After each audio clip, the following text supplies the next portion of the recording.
Alors, donc on accueille cette année les 100 meilleures affiches 2015, les 100 meilleures affiches suisses, allemandes et autrichiennes. On les accueille pour la deuxième fois. On avait déjà accueilli cette exposition en 2011. Donc c'est un concours qui a lieu tous les ans dans la Suisse, l'Allemagne et l'Autriche, donc réservé à ces trois pays. On sait qu'ils reçoivent à peu près environ entre 2000 et 3000 affiches qui sont sélectionnées par un jury de professionnels qui se réunissent à Berlin. Et à la suite de ça, ils sélectionnent les 100 meilleures affiches, enfin ce qu'ils estiment, ce que le jury de manière objective et subjective, estime être les 100 meilleures affiches de l'année produites dans ces trois pays germanophones.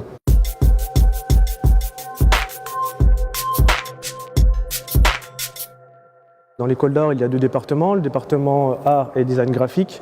Alors après, c'est des séparations aussi qui sont assez anciennes, on va dire, et qui sont encore d'ordre plutôt administratif.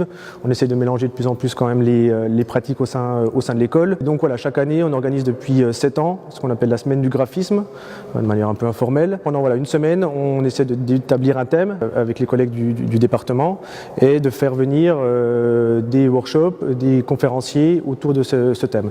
Donc cette année, c'était pas vraiment un thème, c'était plutôt une direction géographique. Et c'est vrai que le rapprochement qu'on essaie de faire depuis quelques années avec l'école et la Suisse nous a dirigé un peu de manière directe vers la Suisse. Et cette année, donc l'accueil de 3 studios, jeunes studios suisses. On voulait montrer aussi la création un peu plus contemporaine de l'école suisse. Donc on accueille le studio Double Volcan, un jeune studio diplômé il y a 3 ans de l'école d'art de la Chaux-de-Fonds et qui sont basés à Neuchâtel. On accueille Anna Haas, qui est une graphiste basée à Zurich, qui a fait ses études à Lucerne, et le studio de Lucas Chenardi et Lina Müller, qui sont graphistes et illustrateurs, issus de Lucerne, de l'école d'art de Lucerne aussi, et qui sont basés, leur studio aussi à Lucerne. Et on termine le jeudi avec une journée d'études, donc ce sera cet après-midi, avec des conférences de ces trois invités, et ce soir le vernissage de l'exposition.